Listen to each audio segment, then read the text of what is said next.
What would happen if you told your child to use their own money versus mom and dad's money to buy something they want?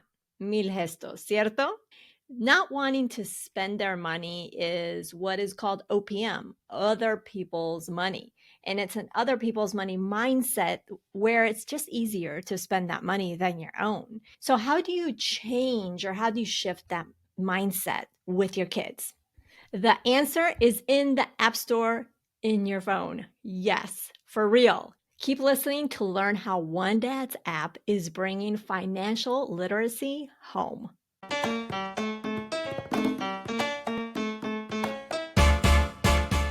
Hola, this is Jen Hemphill, your host. I am so thrilled to have you here today. We are going to dive into why it's crucial to teach our children the value of money and how to shift away from the OPM or other people's money mindset. Money lessons aren't just about dollars and cents. They're essentially life skills. And our guest today, Gregg Murset, has the perfect solution for you and your children. He's the co-founder and CEO of BusyKid, also a certified financial planner, a father of 6. So if you are looking for credibility, in my opinion, it can't get any better than that. He's also an advocate for child accountability and financial literacy. Bueno pues, let the show begin. Welcome, Gregg. I'm so thrilled to have you here with us today and really to learn more about teaching our kids. You've got a great tool. But before we do that, we want to get to know Mhm. you, the real Oh boy. Gregg. We Oh really boy. want to know the real Gregg. So if you could take us back in time to a moment in your life where maybe you experienced something, you saw something that really impacted you to Hmm. this day that you can clearly remember that day as to how you perceive money, how you manage money, how maybe you even talk to your kids about money, whatever that might be. So take us to back to that day, whenever that was. Oh my goodness. Well, this is an interesting question because I grew up in a family that was really pretty conservative when it comes to money. They're very fiscally responsible. My mom and dad were very kind of thrifty, and they were good with their money. But I didn't really know that per se because I always had their credit card. So we were always having fun. We were putting gas in the car. They would let us, even at the age of 16, I still remember my dad brought me and my two brothers, which were pretty close in age, brought us to the lake with his boat and his van and taught us how to do everything. And then he never came again. That was it. He's like, here it is. Here's a card. Put gas in the van, put gas in the boat, and do whatever you want. So it was very much this kind of empowered situation for me. I could do whatever I wanted essentially, but all the while my parents were very responsible with the money. It's very strange, honestly. And when I left home, I thought, you know what?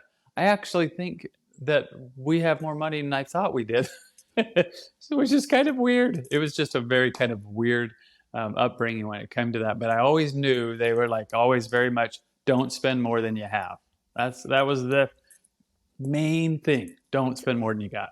Don't spend more than you have. Wonderful. Now, what Yeah. did you take away from that besides you feeling though this is very weird? What do you think you took away from that just in hindsight and just looking back? Because they just told you, hey, here, use this card and just go for it. I I think I took away from it a couple of things. Number one is it is important to be responsible. You can't spend more than you got, and you kind of have to live while you're living, Mm, and kind of make some memories and do things that are fun or important and all of that. And I think there is a balance to all of that. You can't just be living it up so much that you're always in the hole, but you have to kind of balance all of that. And so that's probably my biggest takeaway is make memories, live life to the fullest, but also be responsible. And two things can exist at once. Absolutely. Now, with that experience, do you think if you it really it obviously had an impact, you remember it right now, but do you think it Yeah. had an influence on what you do today with your app BusyKid? I'm curious to know. Yeah. So I think it definitely did. I think what happened to me is we had 6 kids, like, and in 9 years. So it was Wow, fast and busy. furious. Yeah. Talk about busy, right? And so we started really realizing really quickly we have to teach our kids how to be responsible with money. So how do you do that? And of course, we did the old-fashioned stuff, right? We put a spreadsheet up on the refrigerator with magnet, right? Check it off when you're done. We'll get you some money. Like, it was kind of old school stuff. And I just thought, you know what? This is boring. It's too hard to keep track of. We're out of toner most of the time. So Right. we gotta revolutionize this. And that's really where the idea was born. It's like, how do we get all that stuff? How to learn how to work, how to learn how to get money, and then how to manage that money. All has to be on the phone. It's got to be in an app. And so that's how BusyKid was born. Like, get your kid busy doing stuff that will actually matter in their life. That's So really what it was all about. So interesting. And I'm curious because with 6 kids, so that's six Can kids, you six believe different that? Oh my opinions, six different goodness. personalities, six all of that. I'm Yeah. curious to know, are they active in terms of maybe, hey, dad, could you change this about the app or any features or any changes? I'm curious to know. Yeah. So we've learned throughout the years, but the fundamentals of BusyKid are just basic principles, really. They're being responsible, getting things done, earning money through work. I mean, that's really what it is. And it's a chore platform, really, with BusyKid. But once you get the money, what do you do with it? And I think this is the philosophical underpinnings of BusyKid that have all kind of transferred to our kids as they've grown up. You earn some money, then you save or invest some. Okay. Then you share, and you can do that with church or charity or something you give, and you teach your kid that the world is a bigger place than just them. And then you spend, and you spend with a card or in your phone. Like, that's the basics of BusyKid. And those are all the basics that we tried to instill into our kids as they were growing up. Once you instill that stuff and they get some practice at it, they actually become pretty good at it. And they all are different, right? Some are a little bit more on the spend side, and some a little bit more on the save or on the invest side, but they start to understand it because they're practicing it all the time. And so 5 out of our 6 kids have left the nest already. They're like kind of gone and on their own. And every one of them, all 5 of them, have had more than $10,000 saved up before they left. Like, to Nice. me, that's pretty amazing. And That is. that's not just like, oh, I'm this, guru of teaching this stuff. It's because it's very basic, but if you're fairly consistent with it, it sticks. And all of a sudden, they're pretty responsible with their own money, which is Yeah. great and which is exactly what we want. Absolutely, and sometimes I think parents don't trust themselves to teach their kids about financial education or finances Yeah, because of this mistakes. They kind of hold on to mistakes they've made or maybe totally. their current situation is a tough one, right? So they feel like who am I to Hmm. teach? But I feel like with this app it gives them one some guidance, it gives them some a third person, if you will, to come in the picture to help them and guide them. What else do you feel like for that those parents that really maybe aren't confident, that are have Hmm. made we've all made mistake. Who has not made a mistake? Come on Right. now. Yeah, yeah, yeah, I, of course. Yeah, right. we've all So made dumb money mistakes for oh, sure. absolutely. But those that are really kind of hold on to that, hold Hmm. on to that past, what would you say to them in terms of how can Busy Kid help them? Yeah, I think number one, I think parents need to just get over it a little bit because I think kids are pretty forgiving. I think if you should literally say, "Hey, kids, we're going to start doing this because I stink at this. I wish I was better at it. So we're all going to kind of jump into this together." There's no shame in that. I don't think kids will be like, "Oh my goodness." I think they're going to be like, "All right, cool, let's go." I think that helps kind of level that playing field and say, "Hey, I want you to be better than me." And which parent doesn't want that? Right? So this is one of those opportunities that parents just need to kind of get out of that.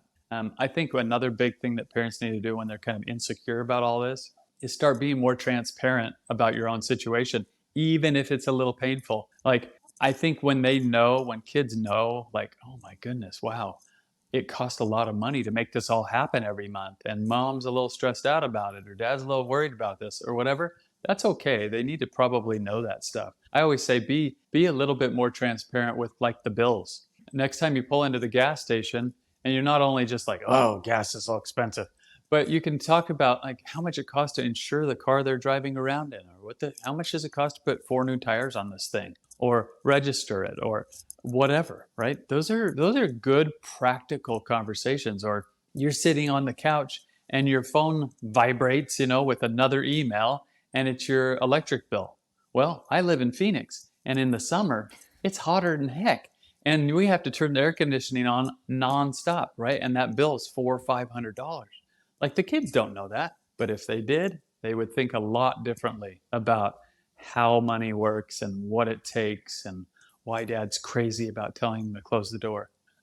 Right? Right.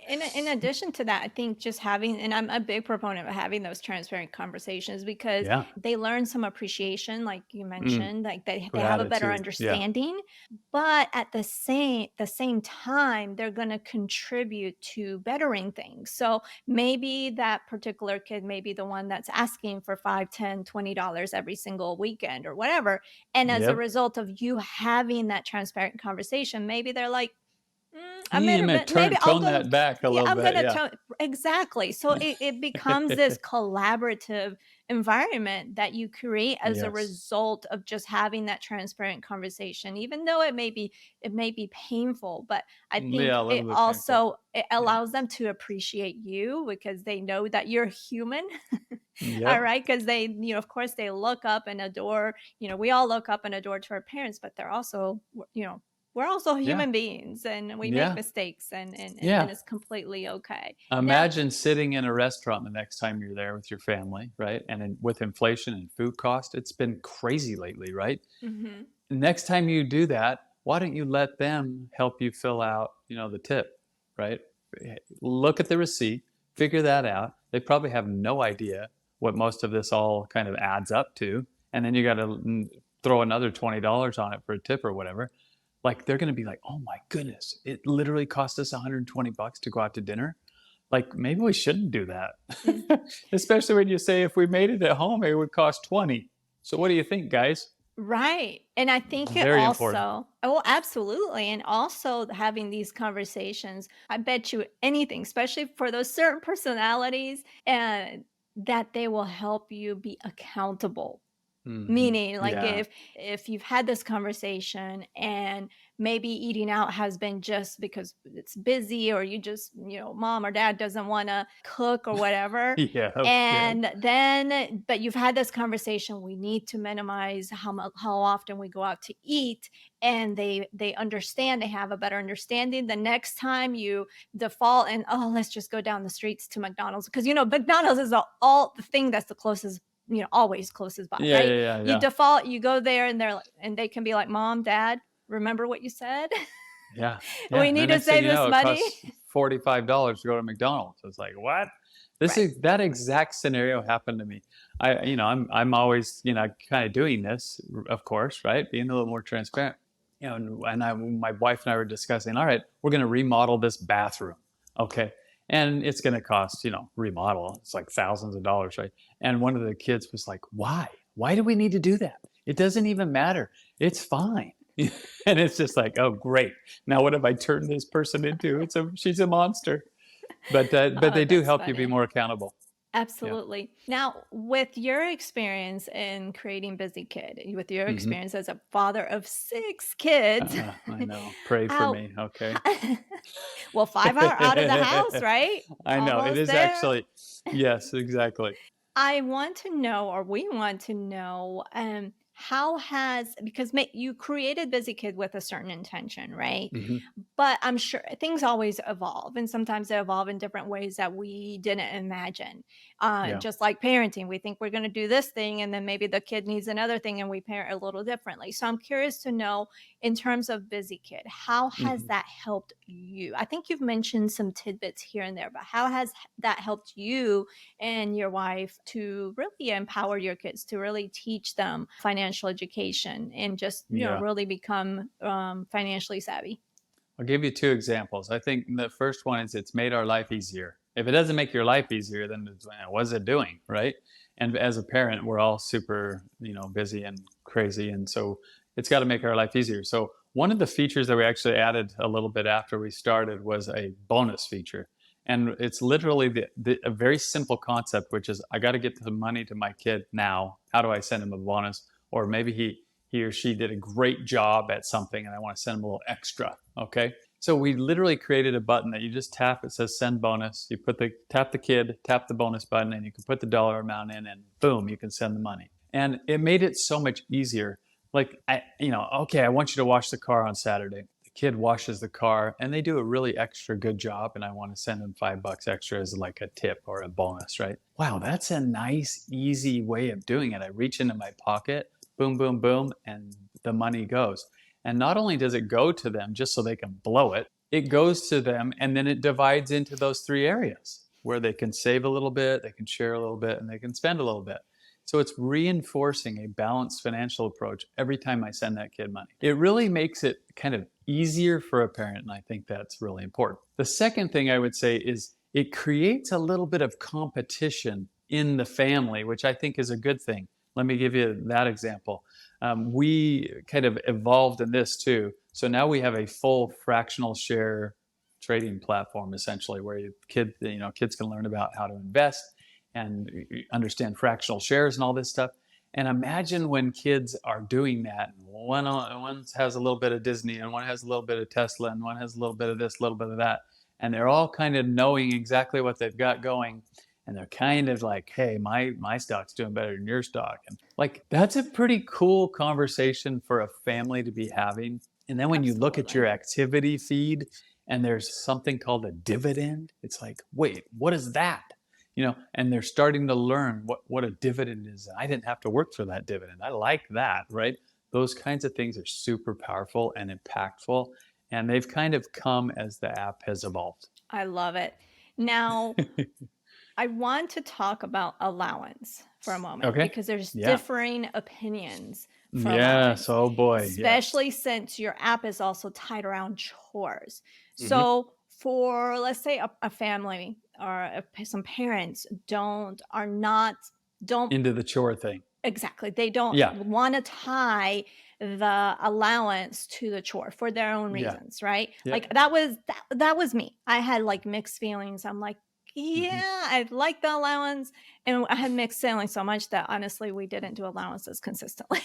Yeah. That's what ended up Yeah. happening. But Okay. so Yeah. for that parent that says, I don't want it to be tied to a chore because I Mhm. want them to clean the room on their own and not expect to Yep. be paid for it, right? How can BusyKid help them if that's their Mhm. philosophy? That's how, their belief in terms of allowance. So this is a great point. There's lots of people and they're passionate in each camp, right? And I totally get. I've been to every side of this argument. I've been there. Okay, and I think the bottom line is, if you want your kids to learn how to work, this is a great way to do it. Give them chores to do around the house. Great. They got to get some money to make financial decisions. So if you give it to them because they just mowed the lawn in the backyard, or if you just give it to them, fine, they get the money. We've actually evolved the app in this way too. We actually have not only chores, but we also have this area which we call auto allowance. And it's just simply that. You literally put in the amount that you want them to be paid, and you can do it on the first of the month, or you can do it on the first and the 15th of the month, just like a normal paycheck would be, right? Or every week.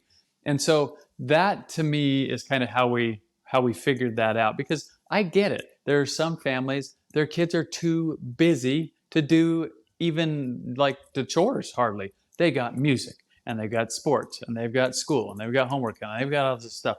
I'm not so much about, which one is better than the other. It's just do something that gets some money into their hands so that they can start making decisions with it, because practice makes perfect, right? You want to play the piano, you want to get better at basketball, whatever.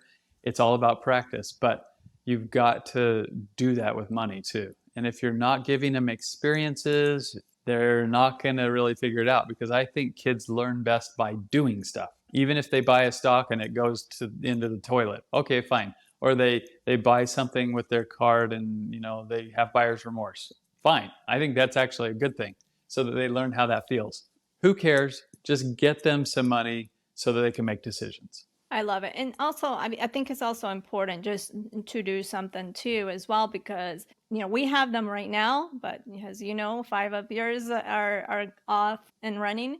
Yeah, But it's good for them to fall right now. They're gonna, if they make mistakes and totally. whatnot, they fall because you're right there to pick them up. Well, If they lose money, or maybe they buy some toy that they just have buyer's remorse and they're upset yep. about it or whatever. Or I know there was a family that I got to know where they gave, I think it was how you mentioned, they gave a certain amount of allowance, and Hmm. the kids were, they were teens, but the kids were responsible for buying their clothes, Yep. those Yeah. type of things. So if they needed socks and they used their money on the latest shoes and they ran out, well, I guess they weren't going to have socks, or they were Yeah. just going to have the holy socks. So it's just good for them Exactly. to really to it's a great way, instead of when they're off in the real world where maybe the mistake might be a little more painful because maybe it's more money or whatever. It's good Totally. for them to do now, and by your side. Totally. I'd much rather than make a mistake with $20 than 20,000 down the road. Absolutely. Right. Yeah, Absolutely. exactly. Exactly Now, right. in terms of the app and ages, what is the Mhm. ideal range? Do you have an ideal range of who uses, or who you want to use this app? Sure. Yeah, I think you really have a decade plus a little bit more, okay? And I think it starts at, I know it sounds crazy, 5. 5 to 15 is Mhm. like the sweet spot, and then you have a few more years after that, 16, 17 as well. If you can nail it in the decade, then they're going to be set up and they're going to be smart and they're going to make good decisions. They'll make some dumb ones too, but mainly good ones if you can do it that way. And I really like what you just said. We need to start turning the table on them and say, listen, you can make money. I give you money, whatever, and you need to start paying for this stuff yourself. Right. And next thing you know, maybe they won't wear their socks out on the street, you know, if they Right. have to buy them when they get holes in them. Really important stuff to empower them earlier in life. Absolutely. Now, what is your favorite feature? I know you mentioned the Oh, bonus. Is there a favorite feature of the bonus is app? very, very popular. We actually have another feature called Busy Pay. And Okay. Busy Pay is like, imagine you want to hire the kid next door to mow your lawn or to walk your dog or to watch your pet while you go on vacation or whatever, right? They do what they're supposed to do and then they come to you like, hey, I want to get paid, right? So it's like, okay, how do we do that? How do we solve for that? Because most of us don't have a wad of cash in our pocket or our Right. purse or whatever, and we're not going to write a check because nobody writes checks anymore. And even if you did, they wouldn't even know what to do with it. Okay. Right. Busy Pay is just a QR code that a kid can literally tap in the app, tap on the QR code, and that person, let's say the guy who hired you to walk the dog, scans it and it can just pay you through a credit card. So it makes it like super simple to do that. I love it for a couple of reasons. Number one, it's convenient. Number two, it spurs kind of that entrepreneurial Mm. spirit within a kid. It's like, wow, I just walked that lady's dog and I got $10. I'm going to go do that 5 more times, or I'm going to go wash that guy's car, or I'm going to go ask if I can cut his lawn, or like whatever. That is an amazing way to, I think, help a kid learn how to be an entrepreneur. So that's one of my favorite features. Love it. Now, Yeah. with the different features of the app, you shared with Mm-hmm. us your favorite features, and I'm sure there's some features get used more than others. What are Yep. some features that maybe don't get used as much that you wish people would use more, and Yeah. why? Why do you think that's important? I think the invest area is super important. Not everybody uses it because I think a lot of parents are like, ugh, I'm not even very good at this stuff. Mm. I don't even know what to do. I think that's really important to start understanding better. I think a parent and kid can get together on that and really learn together, even if they're not good at it themselves. But having a kid start to understand what investing in companies can do for them long term is super important. And if they can figure that out early in life, imagine the ramifications when they get their first job with like a 401k. Oh, Right. I've invested in the market. I know how returns work. I know that this can earn money more than if I just keep it in my drawer. or stick it in my savings account or whatever. Like this is impactful not only now, but it goes whoop. And if you look at the numbers, we've all seen probably these charts of if somebody starts, putting money into like an IRA when they're 20 years old and they go till they're 35 and stop, they're going to be money ahead for the person who starts at 35 and goes for 30 years. Like it's so Absolutely. impactful to do Compound that. interest. Yeah, right. It's that compounding nature of everything. And if they can learn that through the investment part of the app, boy, I really would like more people to do that because I think it's super important. But it takes discipline. Kids want Absolutely. to earn it and burn it.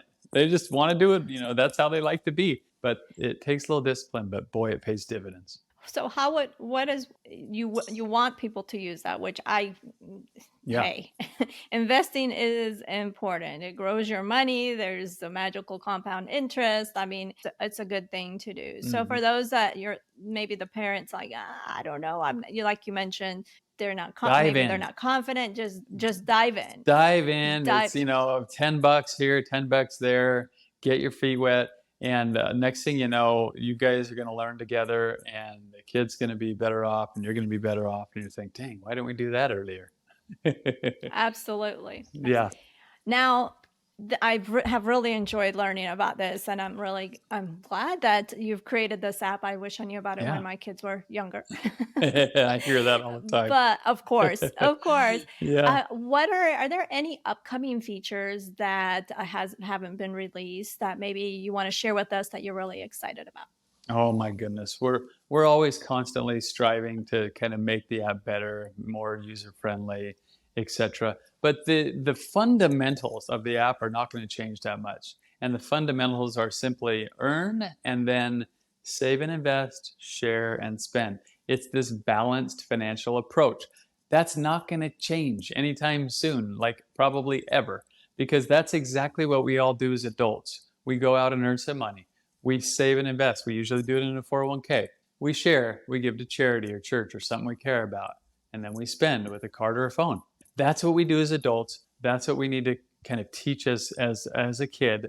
It's the perfect little ecosystem. So it's not going to get more sophisticated than that because it's the very basics of money.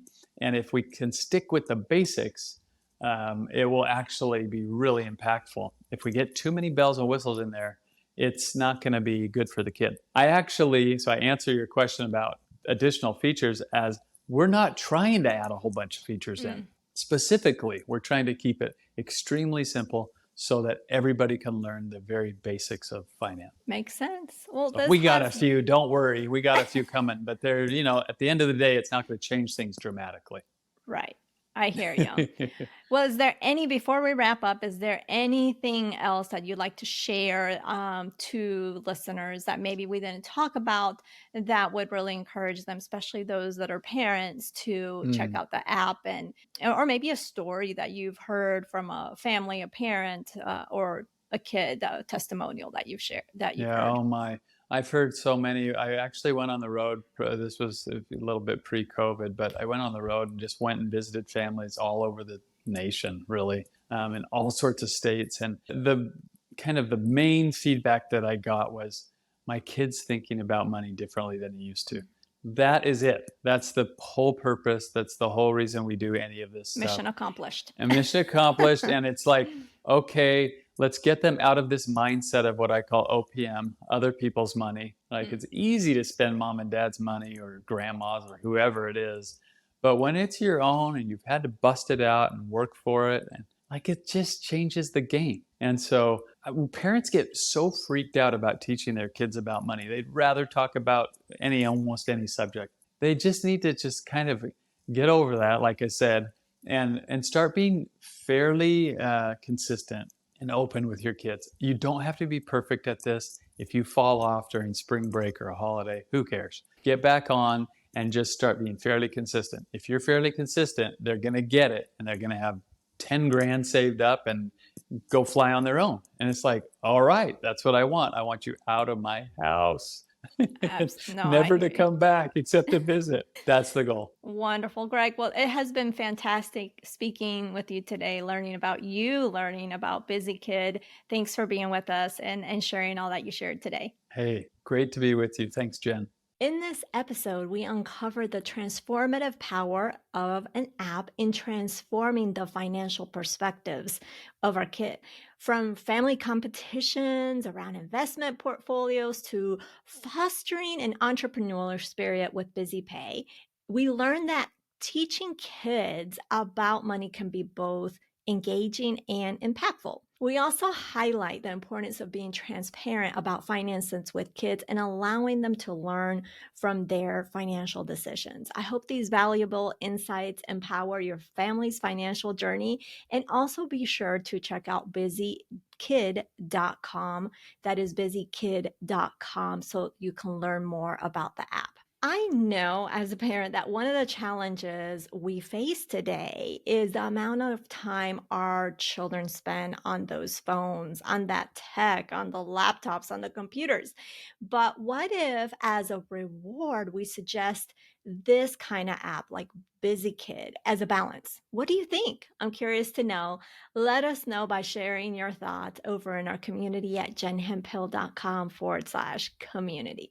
As far as next week on the podcast, if you want to ask for a raise, but you just don't know how to go about it, or maybe you're afraid, if so, you must listen to the following week's episode with our special guest that is going to give you some really special strategies to achieve this. Bueno, pues that is everything. Thank you so much for taking time out of your busy schedule to be here. You can check out the show notes over at jenhemphill.com/366. That is jenhemphill.com/366. Remember that being a reina of your money starts now simply by claiming it. I believe in you, and so should you. Nos hablaremos el próximo jueves. Chao.